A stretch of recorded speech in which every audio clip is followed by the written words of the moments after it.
Hey, everybody, and welcome back to the Wednesdays with Watson podcast. I hope that you have gained much from this month's drops. The first podcast episode that we dropped was with Jeff and Tammy, who are college buddies of mine, and we are addressing forgiving infidelity and then also forgiving unforgiveness in this story. And so I hope that you caught their episode. It was in two parts right before, so right there when you're in your app. If you want to go back and listen to their story before you listen to their individual interviews, you can do that. But either way, I hope that you have gained from this. So today is different for the Wednesdays with Watson podcast. It's uncharted territories. As when Jeff, Tammy, and I sat down a few weeks ago, we all kind of hit end on that meeting with tears in our eyes and kind of our heart beating a little bit fast, because it was clear that we were standing on holy ground, that we were standing on an opportunity for healing, that they were able to say things to each other that they had not been able to say in full honesty.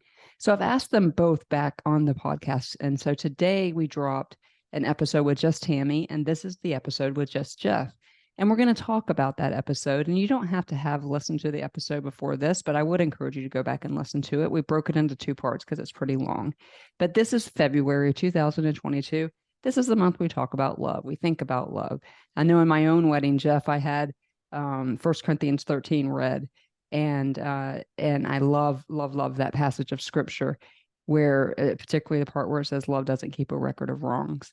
And that sounds good in theory, and it certainly is true because it's in the Bible, but it's very difficult to do. So we're going to talk about that a little bit today. So I'm just going to jump right in. So I sent you guys, first of all, welcome to the podcast. Yeah, I always forget that part. I'm really, really glad to have you here. So, okay, so I sent you guys the episode that will air before these two, February 1st, as a matter of fact. It will have aired.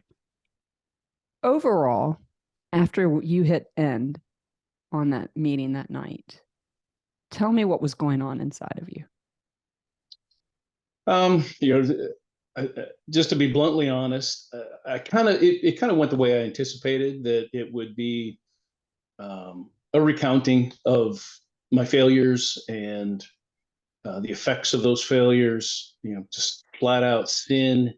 How that damaged my family, how it damaged my wife, how it corrupted, about 15 years, of marriage following that. But it was one-sided. We really only kind of addressed. That's correct. Yeah. And it was one-sided. You're absolutely right. And I want to talk about that today because you said a few things in my mind that if somebody said to me would leave marks for a really long time. And so while, maybe I originally scheduled this interview to talk about Tammy forgiving you, there are two sides to every story, just like you said. And you said one thing that just haunted me, Jeff, and I said this to Tammy in the interview with her, is that you had 16 years to see if you were good enough. And that broke my heart.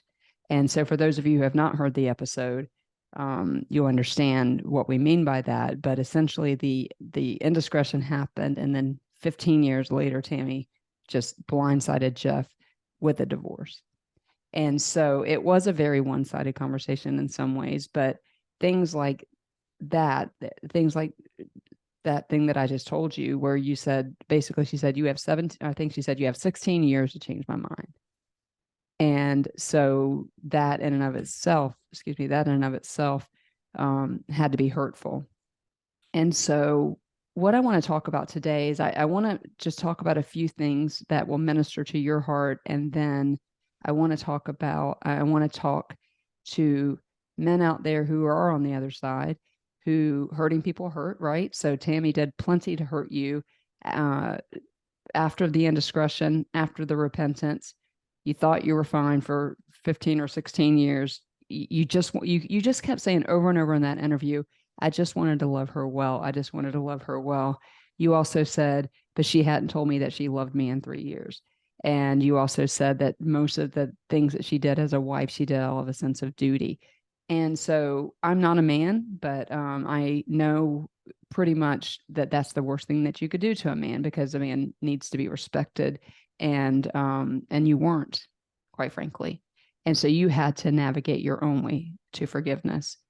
And so I want to ask you a few questions before we get into that part and how you're doing with that. And because we do want to make sure that when listeners are listening, that they don't fall into the same trap, right? And so you guys met in college, started having kids, and one of the things that you mentioned to me, and even looking across the Zoom meeting with you today, you're very successful in what you do. You knew that teaching wasn't going to pay the bills, and so you just went you went grinding. You went grinding, climbing all the ladders, all the things.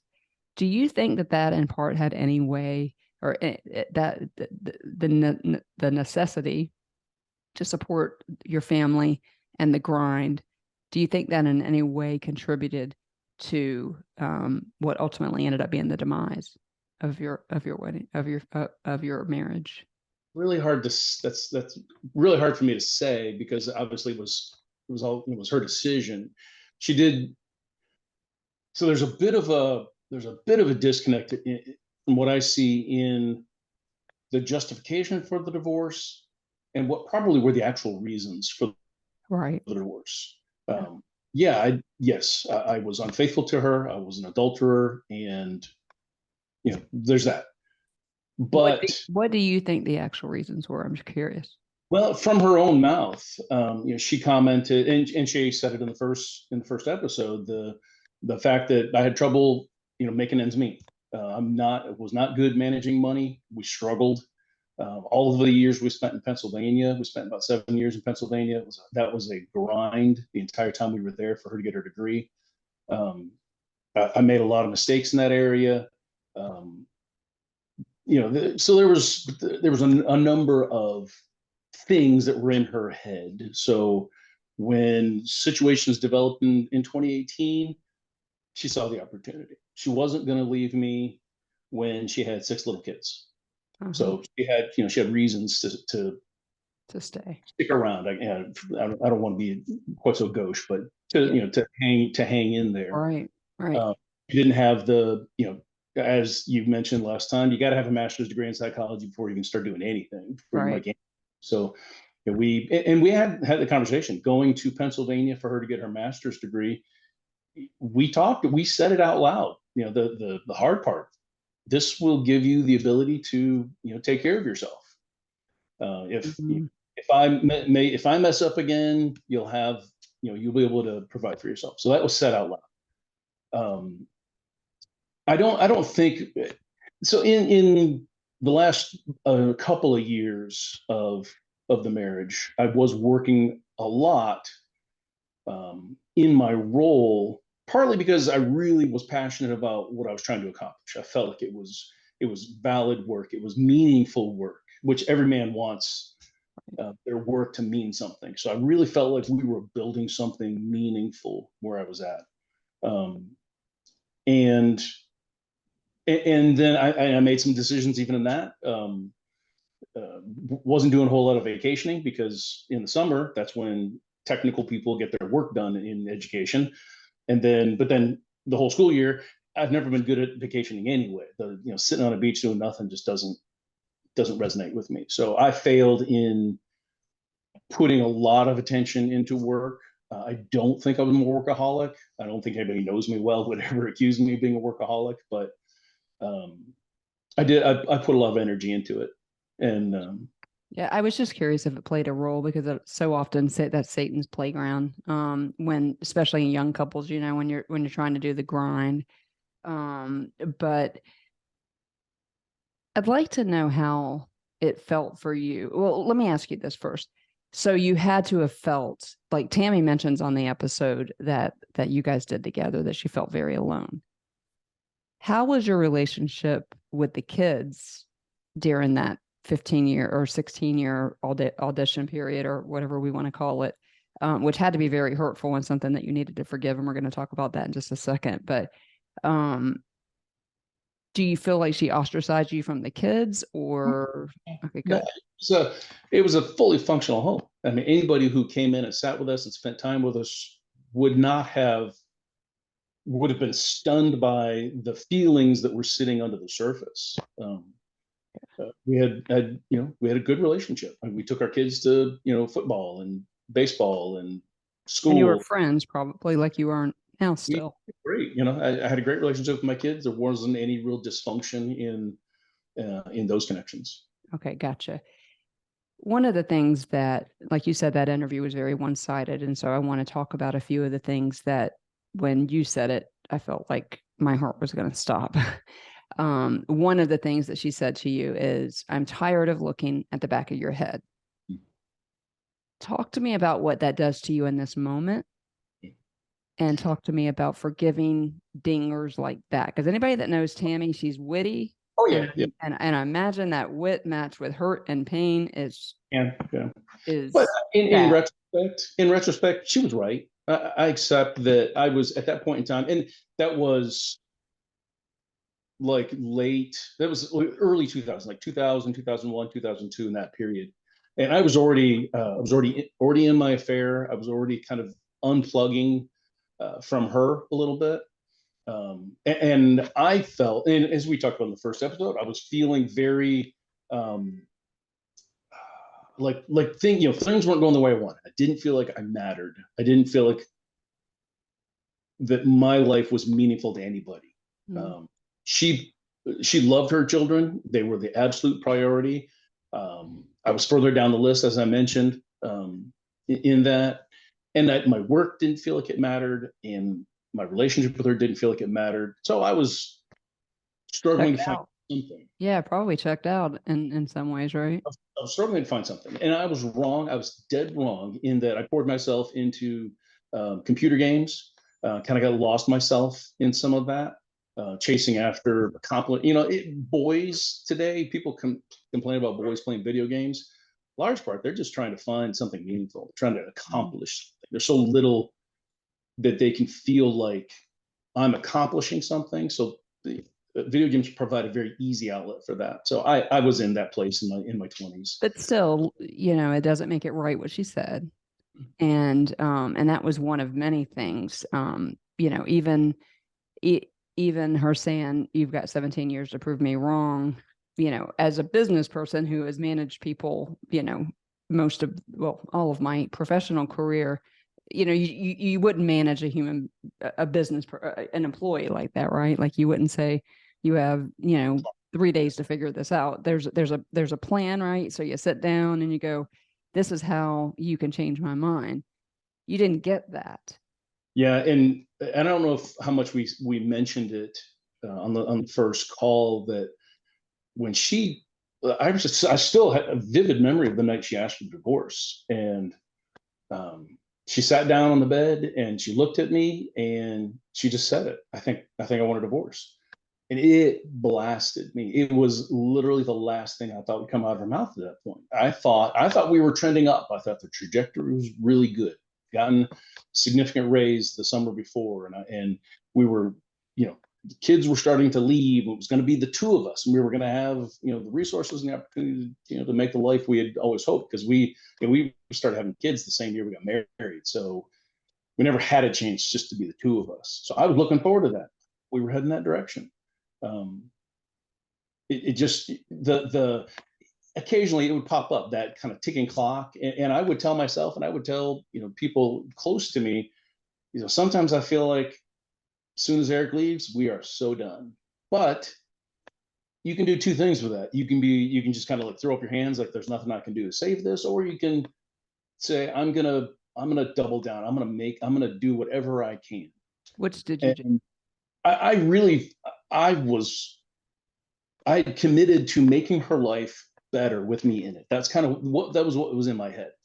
I want her to think about, leaving Jeff or staying with Jeff. That staying with Jeff, my life is better, and that's probably a shallow way to look at it. It wasn't like, Jesus, please rescue this and help us fix this, and let's build something real for you. It was just, hey, I want to stay with her. I'm going to do what I can to kind of bribe her with my love. Yeah. And you I was just getting ready to say that you desperately wanted to matter, because we all do. And anybody that knows me and knows this podcast, that's that you matter. It just, I say it to people at the hospital. I say it to you now. And so you were kind of set up for failure in that you made a mistake. She forgave you. And I'm air quoting when I say that, because she later said, I don't think I really forgave him until after I actually divorced him. Like, now I've forgiven him. And so the cantankerous stuff that can come out, the Bible says, out of the heart, the mouth speaks, right? And so, or excuse me, out of the heart, the mouth speaks. And so I would imagine there's lots of dingers along the way. You had mentioned the dutiful things that she would do as your wife. And so I want for a second you to visit that place in your mind, because you keep going back and saying, it's my fault, it's my fault, it's my fault. And there's no doubt you made a mistake. But what the pain that came as a result of that from her is not on you. That does not belong to you. And so I want you to visit it for a second, because there's there's probably not lots of men out there that are trying as hard as you are to restore their marriage, but for people out there that just desperately want to matter. I know when I make a mistake for somebody, I'll do anything I can do to get them to forgive me, and to give me grace and give me mercy and give me all the things. I want you to visit that place for a second and tell us how you are finding your way and how you found your way to forgiving her without saying, but I deserved it. Like, I asked for this. Have you done that? It's been really recent, honestly. I lived for, I don't know how long it's been, almost 20 years. It was March of 03 when the affair was uncovered. So we're almost at 20 years here. And honestly, it's been only months since I have really started to look at this. I did my part. I have fault, but I don't have to live with that. I don't have to continue to feel that guilt. I have it, and for the last 4 years since the divorce, I have been. I wanted to shed the guilt. I want, if we could get back together again, if we could rebuild this, if we could do this right, if we could say the things that need to be said, then that guilt would roll off. And that didn't happen. And I don't think it would have happened until I started pouring myself into Jesus Christ. He's the one who, in the last few months, has really helped me see that the guilt was gone. Guilt's long gone. I need to stop living in guilt, stop acting, and that's the big deal, is stop making my choices based on the guilt that I And need to make. based on your thought that you don't matter. Yeah. Right? Because you made a mistake. Yeah. And the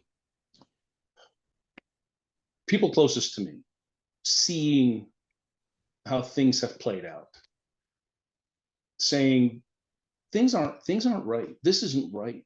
What you're accepting is not right. And for me, for up until fairly recently, my mind has been, yeah, but I did this and I did that, and it was all my fault, and I was the failure. Um, and honestly, I don't want to speak ill of Tammy, but I felt for the most part she was okay with me continuing to feel that guilt. And certain times before the divorce, it seemed like she wanted me to feel that guilt. And then, but in the last few months, seeing, just because you made a mistake does not mean, and this is probably part of the definition of forgiveness, that just because you failed and you made a mistake does not mean you have to continue to live that out. It doesn't have to be an integral part of your life. It doesn't mean that your decisions and what you accept is a result of your guilt. That's right. And I don't know, you're a faithful podcast listener, so you've heard me say this before, that shame says I made a mistake, not that I am the mistake.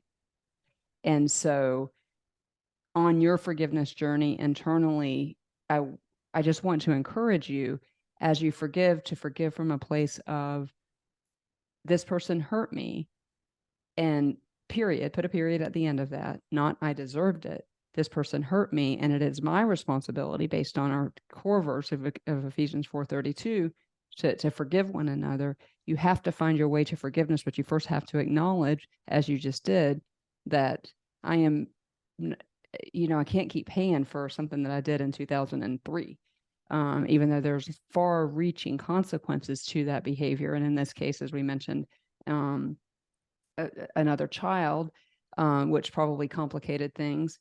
But I just want to encourage you. And I've got a little treat for you here at the end, and something that I asked Tammy to do too, because this is really uncharted territory for this podcast. Because if this podcast lands you guys in one of two places, I really will feel like that the Lord has used it to accomplish something that I never saw coming. I just wanted to talk to two people who had been through something difficult, and full disclosure, yeah, I wanted Tammy's part of the story.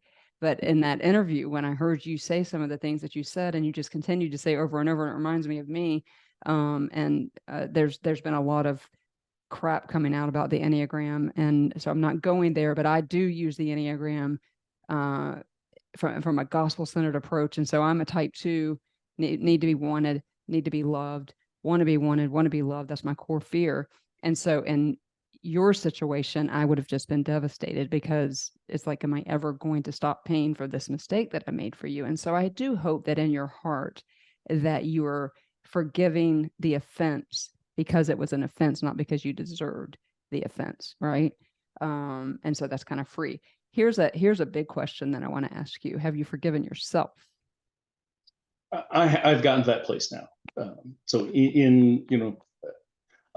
it's taken the adversities of the last 4 years, kind of the emotional pain, for Jesus to get my full attention, to kind of take me by my face and say, "Let me explain something to you." And even here's an interesting thing I've found over the last couple of years is that the closer you get to Jesus Christ, the more gravity your individual sins have. As you have a deeper walk with him, what people on the outside would say, well, that was no big deal. You're like, no, that interrupted the relationship. This morning when I wake up, because of what I did yesterday, I feel contrite. I feel humbled before him, and it affects how I talk to him this morning, and I don't like it. And so in what are relatively minor, I don't know if you can compare them, but in relatively minor sins in relation, I've sensed him saying, "You're forgiven. Stop asking me for forgiveness about that. You asked for forgiveness, you repented, you turned, you're forgiven. Let's move on and have a day together." Yeah. And so that has taught me that other stuff that is long gone. That is just, he's not holding it against me.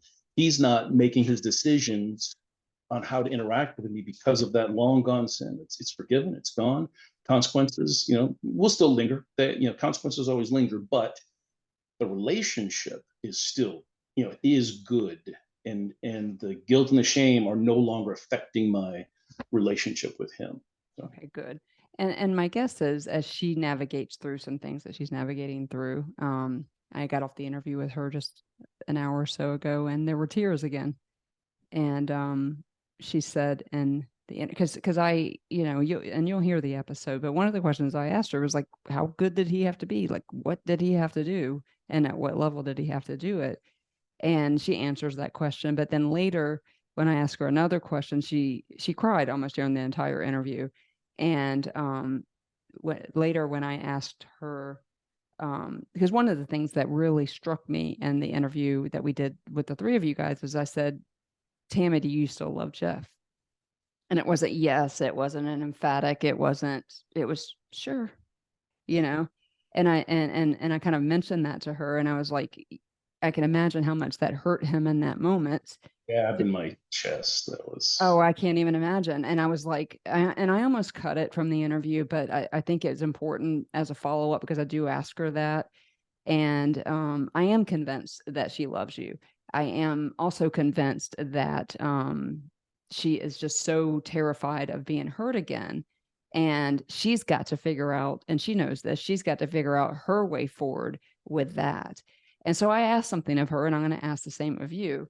And what that was is both of you said at the end of that interview, you mentioned it in kind of a cool little analogy, acknowledging Jesus in our days and our ways. And when I asked her, what do you have to say to people navigating this? She said, seek Jesus. I very distinctly asked her, hey, are you doing that? And she answers, and you'll get to hear that answer. But I asked her if she would do one thing for me, and I'm going to ask you to do the same thing. For 30 days, so from today is February the 25th to March 25th, would you have one single line prayer to the Lord? God, what do you want from this situation? Do you want it restored, or do I need to move on? Basically, doing exactly what you said in that interview, clearing the board, putting the King of Kings in his place, and saying, I know what my heart wants. You're pursuing her. She sobbed when she told me. She said, this last weekend I moved, and Jeff was one of the only ones that showed up for me. So what I see it as a helper, as I mentioned in Enneagram 2, and as your friend, what I see is some potential for restoration here and for reconciliation and for it to be better than it ever is before. And I knew that if I asked her to go before the Lord with that one single line, as with you, by the end of those 30 days, it's going to be a paragraph, because he's going to speak back to both of you. And she needs to figure out whether or not she wants to put her heart back on the line and go there, or if she just needs to say, you know what, I can't get there, and I need to set you, Jeff, free to know that I'm never going to get there. Now, will that decision be made in 30 days? I don't know. But she said, seek Jesus. You said, seek him in my days and ways. And it's almost like, the love dare thing that I'm asking you to do, both of you, except for I'm asking you to go to the only one who can give you wisdom. James says, if any man lacks wisdom, let him ask of God. And if both of you are going down a track that is not going to ever come to fruition in terms of what you want it, you very clearly want reconciliation. I think she all the way wants reconciliation, but she is 1,000% afraid. And as her friend, I'm going to keep pushing counseling on her, because this pain that hurts her so bad and this fear of being hurt so bad can easily be taken care of in counseling. I know she's got a degree in psychology. I'm getting my doctorate. That doesn't make any of us, experts on ourselves, right? And so, will you pray for 30 days? A deep prayer, not what you want, but not my will, Lord, but yours be done. What do you want in my relationship with Tammy? Do you want me to continue to pursue her? What should I do? And and I told her I'm putting it on my calendar. I'll check in with both of y'all in 30 days. And if appropriate, like I think God's going to show up, then I'd love to have you back on the show, because listeners now are going to be heavily invested in this. And I don't know what's going to happen. But what I do know is that if this podcast can be a medium for you guys to get to some sort of peace with each other. I mean, and I think you are at peace with each other, but just kind of peace with how the things went down and how you want to live the rest of your life, instead of being in limbo or wondering what's going on, or her being afraid all the time. And I don't know this for sure, but I'm sure there's a lot of go here, and then she pulls away, go here, pulls away, goes here and pulls away. And as a trauma survivor, and as somebody who's been hurt very deeply, that is behavior indicative of somebody that's afraid. But that's not your responsibility. If she has truly forgiven you, then she can't keep the record of the wrongdoing. I believe she truly loves you. So therefore, by definition, she can't keep the record of the wrongdoing. Same thing with you. All of those dingers that came in that hurt you so badly, including that night on that interview where when I asked her if she loved you, she went, sure. We can't keep those records of wrongdoing. And so I just wonder, what if after 30 days of not keeping record of wrongdoing, going to the Lord like he is the sovereign God that he is, and say, what do you want? Because I want what you want. I have been pursuing what I want, which is my wife back. but what do you want? And as he speaks to you, adjusting behavior if necessary. All I know is that all she says is that you continue to show up. And somewhere around here I have, oh yeah, actually right here. They sent us this from the hospital. I don't know if you can read it, but it says we show up. And I think that is the best thing that you've done for her. And that has been the most indicative of your forgiving heart, is that you would show up to help her move, that you would show up to help her do whatever. I don't know if you work on her motorcycle but all she keeps telling me is that you just keep showing up. She said it in that interview that night too. So all of that for this very short question: will you commit to 30 days of our own little version of Love Dare? Absolutely. I mean, it'll be continuation. Oh, for sure. For sure. I've I just want to know what happens in 30 days. So I actually shared with Tammy. I've got a kind of a list that I wrote for myself. And sometimes I'm not really habitual, but for this, I chose to write out a prayer sequence, a prayer package, I guess you could say. And take my puppy for a walk, where I'm talking to God about it. Sitting on the front porch, drinking my coffee, I'm talking to God about it. We talk through that package almost every time. And one of the number 2 on that list is, what's next? Like, do you want us to continue this? Do you want me to continue to stay engaged, connected, chasing after her, or do you have something else for us? And I honestly, I can testify with tremendous confidence. Over the last 4 years, I've prayed that hundreds of times, and I can tell you, it's been almost spooky how in the midst of that prayer, dozens of times, he has answered. Like, she has sent me a text, or somebody has contacted me, or something has happened while I'm in the midst of that prayer, that clearly says, stay in this space. I know it hurts. I know this is painful territory. Stay here for a little while longer. And And that's so, and again, so indicative of a forgiving heart. But here's a hard hitting question for you. What if God says no? I'm prepared for that. And honestly, the last 30 days have been a uniquely difficult period of time. Revelations that are just deeply painful. That I've been just pouring all the emotional energy I can possibly muster into her, and then seeing it go out the door in another direction.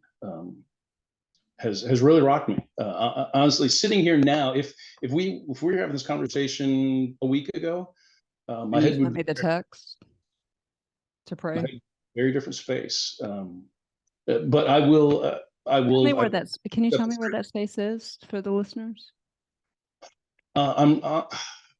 So we shared a counselor, one of her former professors, for most of 2022, and he told her early in the fall, like September-ish, maybe October, that um, he was telling me, stick with it, stay the course. And he was telling her, you can't wait too much longer. That you can't leave him on the hook Right. for forever. She spent 2021 was good. We were very close. We actually got engaged. We were connecting regularly. There was obviously some baggage that had been dealt with. So she backed away. We ended, she ended the engagement, and then she spent 2022 kind of exploring, in her words, what was out there.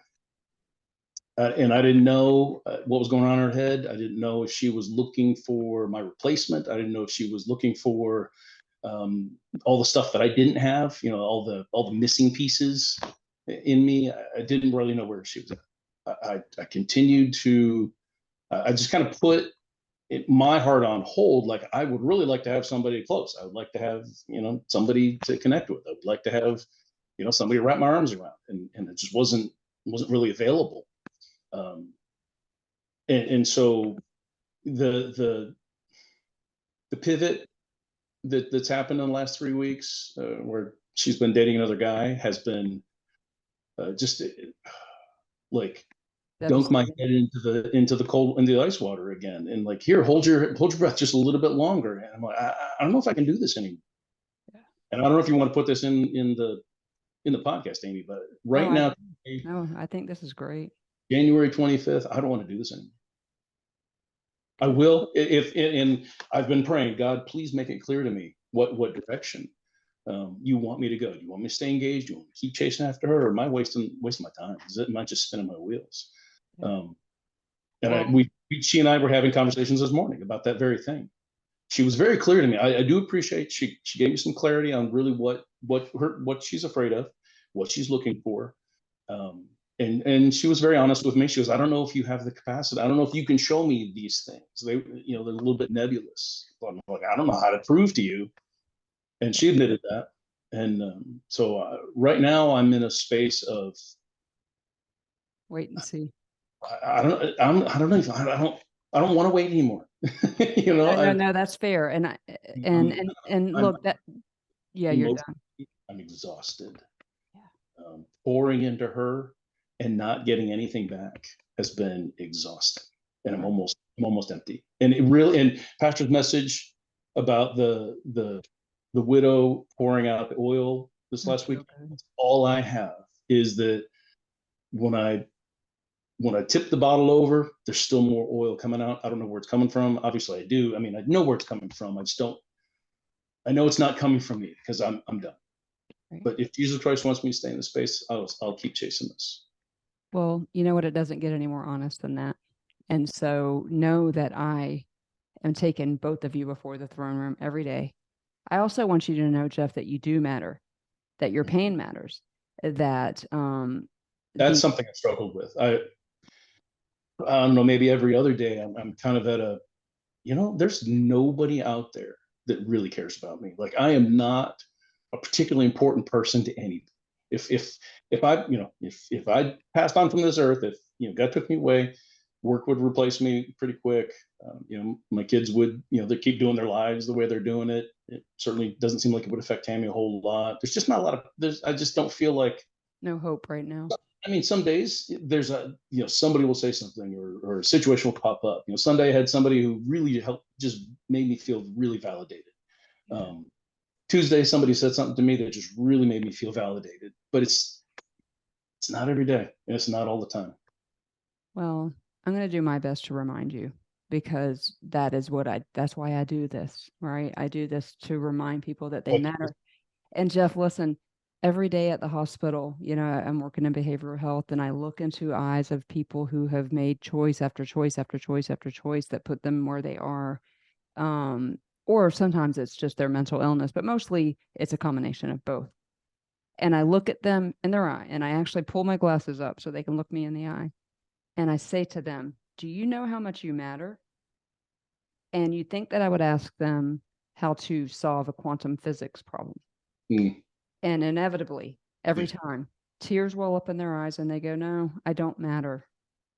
And I say to them, do you know how dark this world would be without you? And Jeff, I say this to you, if you left this planet today, yes, we would notice.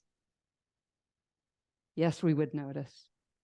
And so what we don't want Satan to do is take the situation and make you have a dark time, like these people that I see every day, like the young man that was in the garage in his car with it on, and called the suicide hotline, who put him on hold, by the way, but finally called 911 because he didn't want to die, but he wanted to matter. And you matter because you are an image bearer. And we don't compare, like you said, you don't really compare sins, but David mattered to God, adulterer. Paul mattered to God, killed Christians. And we could go on and on and on, but I want you to know that you matter. You matter to me. You matter to Tammy. You matter to your kids, obviously. You matter to God. You matter to our church. And you matter to these listeners who are going to be so invested in this. And so I am going to be so covering you guys in prayer, not only over the next 30 days, but I would love to see, just because of the pain that I see in both of your eyes, some closure of some sort. Like either this is, and I'm not saying it needs to happen in 30 days. I'm just saying today you're done. That's fair enough.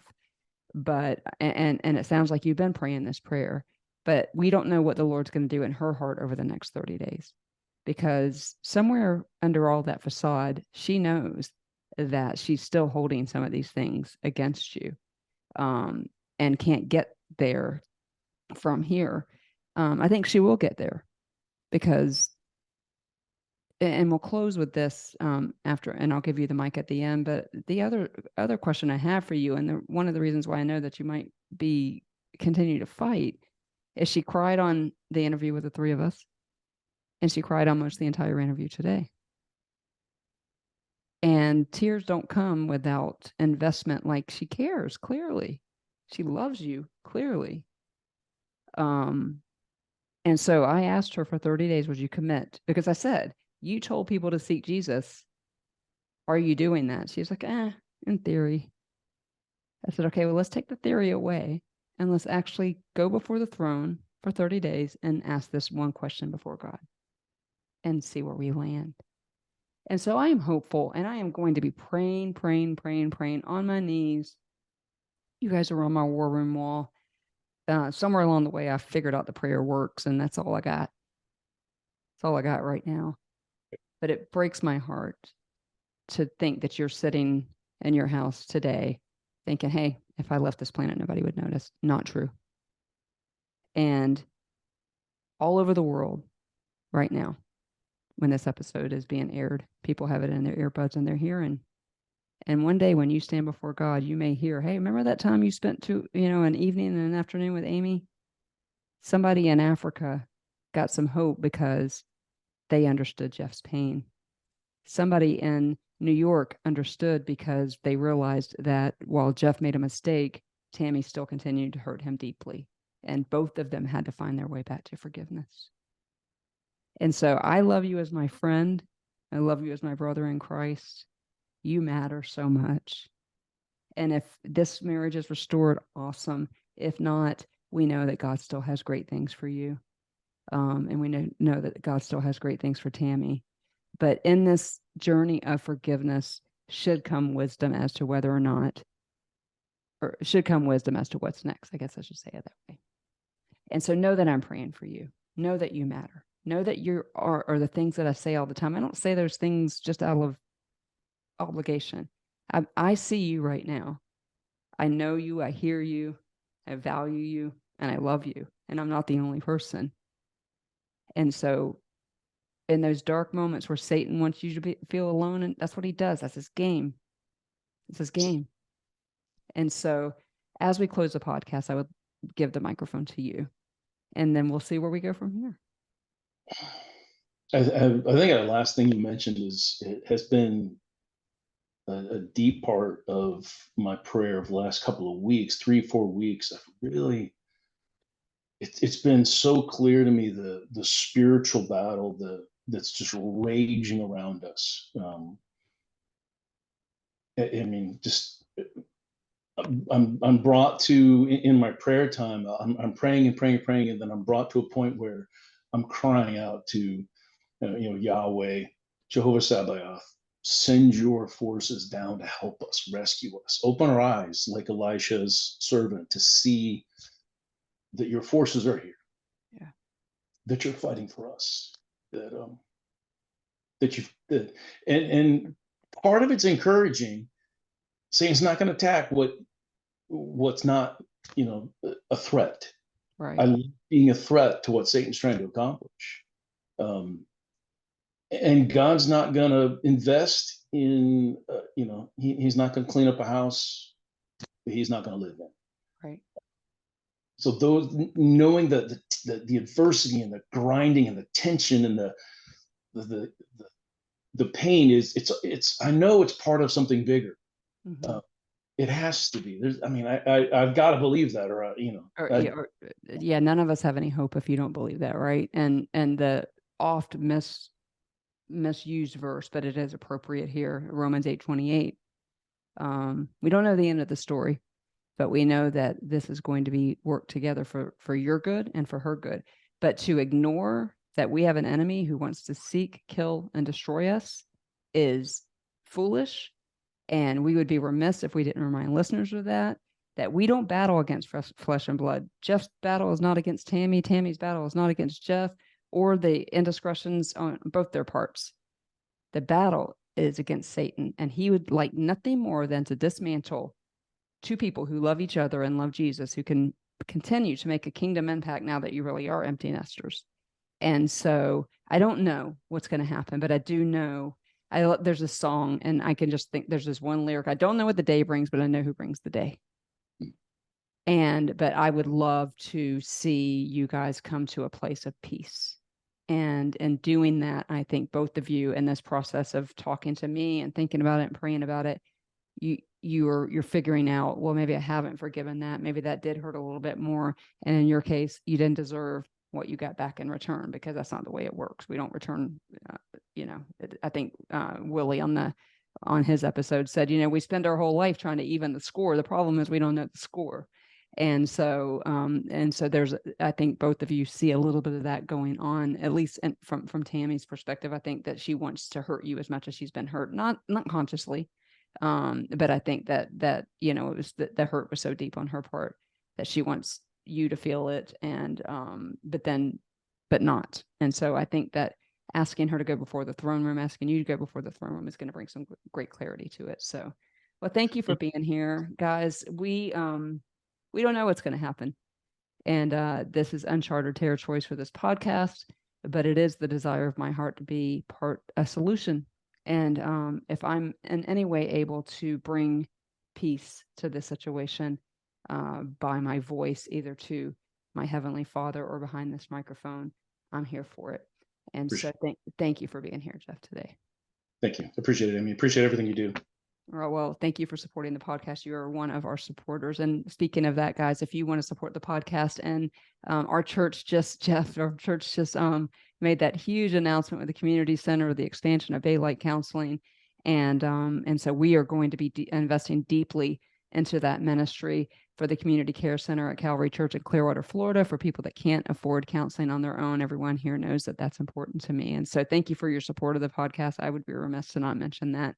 Well, we will be back in 2 weeks. It will be March, and we will have a whole another month of forgiving trauma makers, and that's still very much working itself out as I'm praying about it. And so, with that being said, Jeff, I proclaim over you again as a proclaimer for our listeners, as Phil's song plays us out of the podcast called "Marked by You." And you should Google it, Jeff, or you hear that part of it on the outro of every podcast.